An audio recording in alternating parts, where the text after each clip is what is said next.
It's so nice to see you all here in one room. Welcome and thank you for coming. This is just so much better than Zoom. There's none of that you're on mute nonsense, or not yet anyway. I've got a few more thank yous before I start. I want to thank all of our speakers here today. I want to thank our official partners, Cazenove Capital, CCLA, Mercer and Ruffer, all of whom have stands downstairs. And I want to say a special thank you to the ACF team for putting this amazing programme together. The speakers and the administration and getting us fed and watered, that's something that's a lot harder than just going onto Zoom. For those of you who don't know ACF that well, we're the leading membership association for foundations and independent grant makers in the UK. We have 440 members, and together you hold 1/3 of the assets of the charity sector and make over 40% of the grants given by UK foundations. You include the full range of foundations from small to large and operating in many different fields of grant making, whether that be the environment, arts, international development or medical research, to name but a few. What ACF provides is to enable foundations to be more than the sum of their parts. And we do this by providing opportunities for you to share ideas and insights through our networks and events like today, and also with key decision makers. We facilitate collaboration.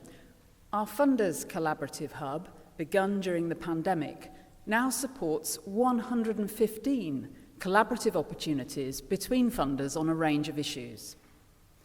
We support you to embed good practice through our Stronger Foundations initiative that many of you were involved in developing. And we help you to rise to the challenges of our time, as with our funder commitment on climate change. But we need to recognise that we're doing this in a world that is volatile, constantly changing, and ever more challenging. So today, we choose courage as the theme for our discussions. Why? Well, look around you. As Joanna was saying, it's a difficult time. It's enough to make any right-minded person fearful.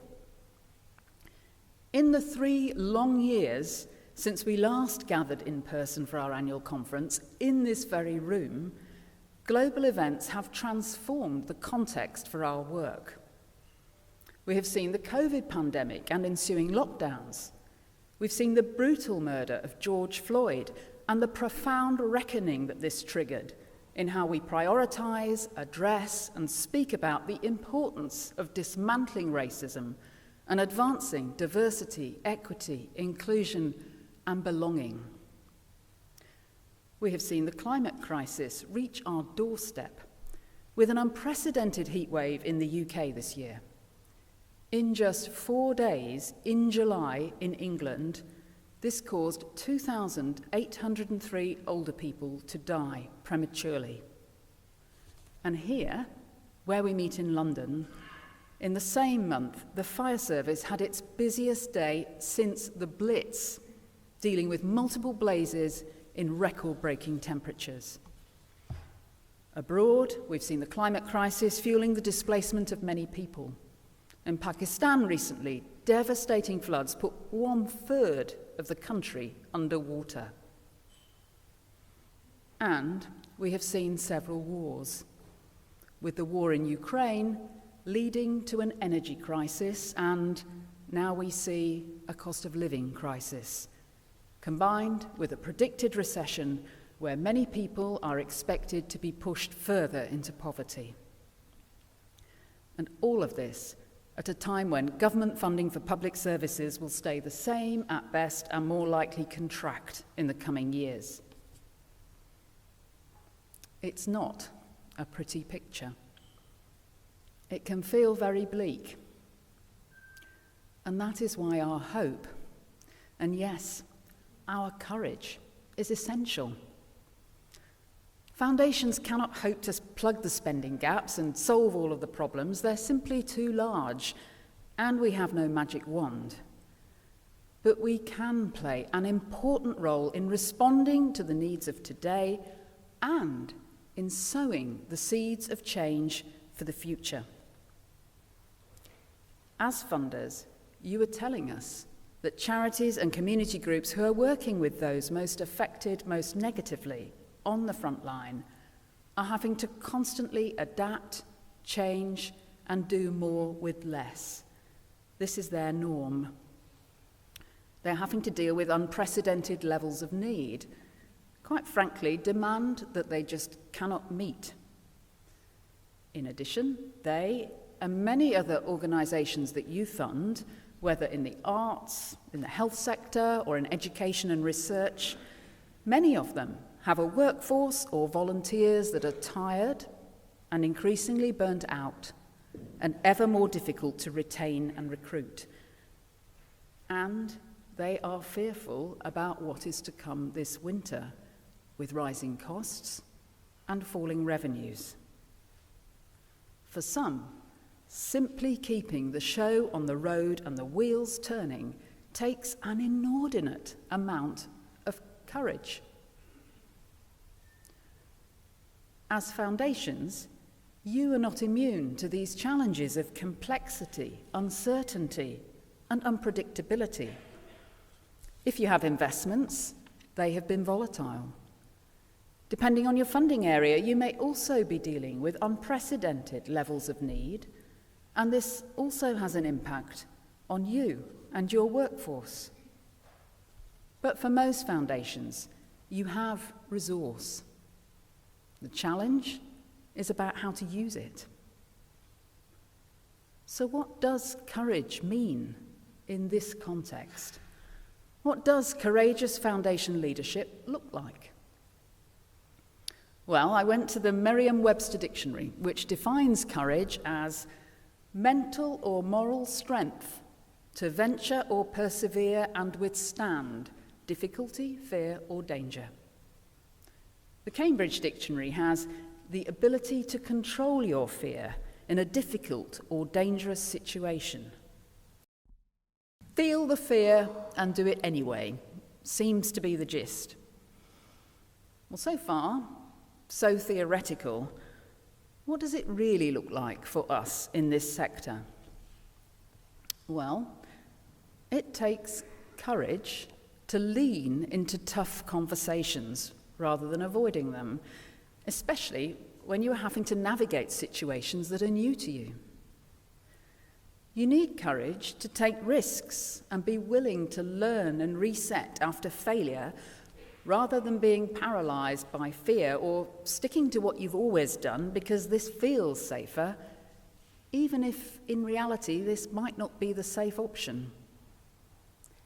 And you need courage to take decisions that feel uncomfortable, especially if they risk the reputation of your foundation or of yourself, because you're not sure how they will be received.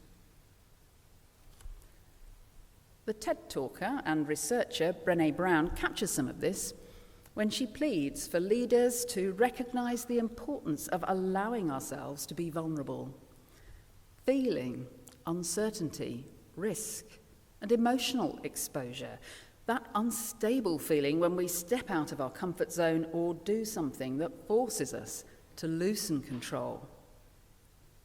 Brown's research points to this as a strength of leadership and not a weakness, a precondition for creativity and change, as well as empathy and hope, all much needed at the current time. Foundations have a unique place in civil society. You have incredible freedoms to say and do what you want as organisations, limited only by accountability to your charitable objectives and to charity law. And foundations combine this independence with power and with privilege. Power, because foundations have the ability to influence and make decisions that impact others, the capacity to exercise control on who has access to your resources. And privilege, because of the advantages and benefits foundations have been granted compared to others in civil society. The author and activist Edgar Villanueva argues that a key source of Foundation's power and privilege is your money. And he goes on to say that money is the medicine that philanthropy has to address the issues that we care about, or as he puts it, far more poetically, for restoring balance and healing our divides. But money, in itself, can achieve nothing. It's the choices we make to spend and invest it that give it value. So, foundations as organisations have independence, power and privilege, money as our medicine to deliver change. Overlay that with the strong values that drive you as leaders and as organisations, and we have, I would argue, the near perfect conditions to be courageous in a way that can disrupt and lead to change for the better and preserve what's important about the now. Many of you are already doing this. We have seen examples of courage. We have seen funders leaning into some tough conversations in a way they haven't done before, being transparent about what they're doing and courageous about inviting others to hold them to account. Later today, you can hear from Unlimited, who are doing just this. They're leading a breakout session on what they've learned about embedding equity, diversity, and inclusion in their work. We've seen courageous risk-taking, funders beginning to question and dismantle the way they've done things in the past and developing a more value-based approach to their work, emphasising trust, transparency, treating those they fund as partners, not just recipients. You can hear from several funders today about this in our breakouts. Kalus Gulbenkian and Local Trust on the power of co-creation, and Collier Ferguson Charitable Trust with Kent Community Foundation on investing in relationships and trust. We have seen greater honesty about mistakes. Prompted by the resurgence of Black Lives Matter, we've seen a number of foundations recognising their history and place in profiting from racist systems, including slavery, and being honest and open about this. Unpicking history can feel uncomfortable. We have a breakout session on that this afternoon. And finally, we've seen examples of more courageous and authentic leadership, bringing ourselves to work, recognising where our own background and experience may make us part of the problem, and finding ways to shift resources and decisions to organisations and individuals who are closer to the communities you want to reach as funders. And later on, Guy's and St Thomas Foundation are sharing how they're doing this too. It feels like now is a pivotal moment for foundations, where over the next 10 years we can build on this courage and leadership with hope. Or we can fall back to our comfort zone in the onslaught of crisis after crisis and fail to seize the potential of this moment.